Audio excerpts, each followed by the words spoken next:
let's get started on our pre-sketched pet portrait canvas. So as I said in the previous video, you want to make sure that you've got your paint on a plate, you've got a cup of water, your large, medium, and small brush ready to go, as well as a napkin or paper towel or paint rag to dry off those brushes. So we're going to get started with the background of your painting. Now today I will be painting a dog pictured here. What a cutie, right? But I am going to be walking it through so that if you have a cat or a dog or pretty much any mammal animal, you should be able to complete your painting. If you find that you sent me a pet picture of a completely different kind of animal that this doesn't apply to, please email me and let me know. I'd be happy to make another video to help you along. So with that, let's get started. I've got my big brush and I am going to start by mixing some colors for the background. I always want to mix the colors first, that way I'm not spending too much time in between each color mixing them. So I know that I want to have a more yellow green, a nice medium green, and I'm going to have a darker green here. But we're going to start off with one color. So if you want a very simple background for your pet portrait, you're going to want to mix that color. And I like to take a nice big scoop of the colors. Maybe you don't need to mix, maybe you do. So I'm going to start off by mixing some green and white together here. If you want a grassy type look for your pet portrait, this is a good place to start. Kind of medium green. Okay, and make sure that you mix enough of it and try to mix it in a small space. The smaller space the better, that way you don't end up just painting the whole plate and then you don't actually have any paint to use. So we're scooping it around in one little spot. Make sure it's mixed nice. There we go. And I'm going to go ahead and make my other green now. If you know you want more than one color, go ahead and mix the other one. If you're just going with one, no problem.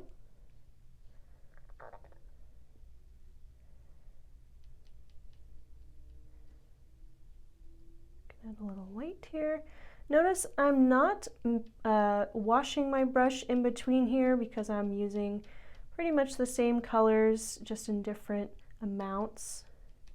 So really no need to wash in between if that's the case. If it's a completely different color, you'll definitely want to mix in between, or to wash in between. All right, so I'm going to start here. And we're going to use that big brush and we're just going to start covering the canvas. Should go on nice and smooth. If you're finding that it's looking like this as you go along, that means you don't have enough paint on that brush, so grab more paint. It should be nice and smooth, covering up all the little bits of white as you go. Another thing to keep in mind here is don't want to go too crazy thick with it and glob it on like super chunky. So try and spread it out. And when you get closer to the pet, you can go a little slower, or if you have lots of little detailed ridges that you want to get into, cut into with the brush, feel free to switch to your medium brush. Okay, it's better to go a little bit in the line of the pet versus having white space, especially if they're a furry pet. That way you can bring the texture out and not have the pet end up being super, super furry and fluffy. So I'm just going over the line just a little bit here, just because this dog has some fluffs on the edge.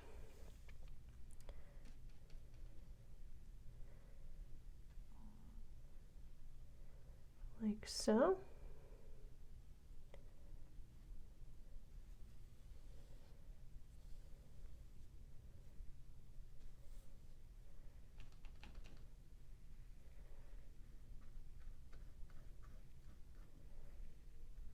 Take your time going around the edge here.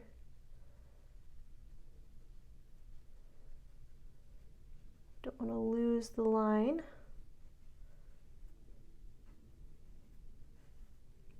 There we go. So if you're planning to stick to just one color, going all the way from one edge of the canvas to the other is a great way to get rid of any lines or texture brush strokes that you might be noticing. You can also get really intentional with your brush strokes, and I will demonstrate that in a moment.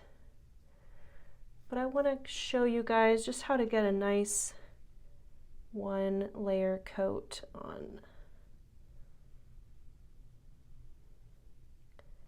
without too much crazy texture.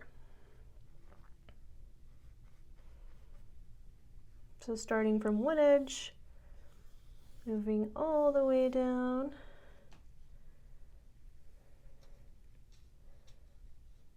And another thing you can do while you're at it is to paint the very edges, the top edge, side edges, bottom edge. You can carefully pick up the canvas to get that. If you don't plan on framing your portrait, I think that having the edges painted always looks just extra finished and professional, makes it all the more amazing to look at. All right, so one last time, if you want to get rid of the texture, we're going from one edge to the other. It could be up and down or horizontally, left to right. And if you find that you still have a lot of texture going on, depending on what kind of paint you have at home, you can always come back after it's dry and do a second coat. I'm using acrylic paint here, so it will dry relatively quickly. By the time you get done with a few other steps, you should be able to come back, no problem, and get that taken care of. So, if you want to add texture and multi-colors, or even a grass look like we're going to do today, once you get a nice coat on, then you can start adding other colors. I'm going to continue on with my big brush here for the sake of time, but you could get more detailed with it. So what I'm doing is I'm going for a grass look here. I'm actually going to take some just plain yellow, and it's going to mix while the paint is wet. So the more you mess with it, the more blending you'll get.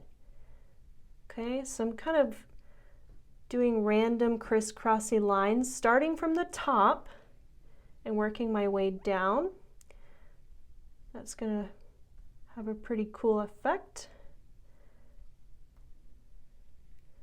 And when you get to the edges of the pet, just slow down a little bit. Like I said, you can go into the edges of the pet a little bit, no problem. We'll just cover it up later, but you don't want to totally get rid of the line. So I'm going to add a few more random strokes of yellow. I want to brighten the top. As you can see here, it's lightest up at the top, so that's kind of what I'm going for. You can do as much or as little of this as you like. You could even do other kinds of textures with dabbing, like so. That could be another texture that you decide to do. Let's see. All right, so we're getting a little further down here with the texture.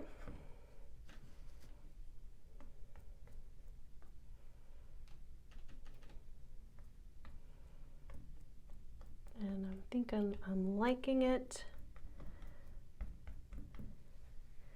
If you need to bring back any other color, you can always go back to your other color, put some of that back in there. So next I'm going to start to want to get darker. As you can see, it's a little darker in my picture. So I'm taking just regular green here and doing the same thing, except this time I'm going to start a little lower and kind of blend as I go up. So you can see it's getting a little bit lighter every time I move the brush another layer up. So kind of, you know, just getting a little lighter at the top, and then reloading the brush. I'm going to bring the dark colors again back down on the bottom.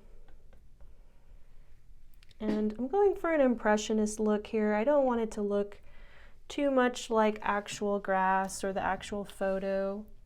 I want to just enjoy some fun texture without overthinking it. And I'm putting extra dark green down at the bottom and kind of blending it just slightly up. Could take some lighter colors back in just a little bit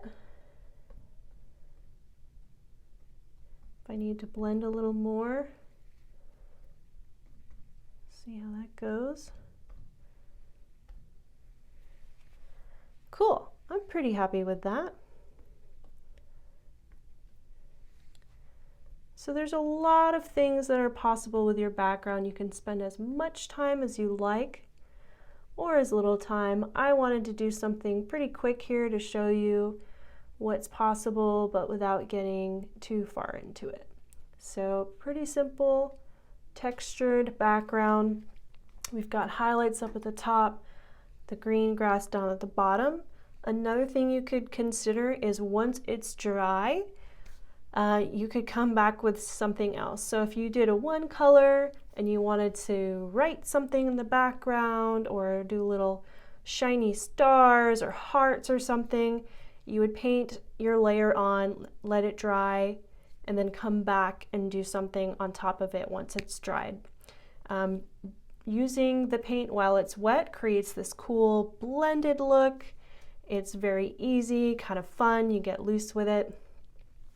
And for this guy, I think I'm probably going to come back later on and see if I can put some little flowers in there. But for now, we're going to let this dry and move on to the next step.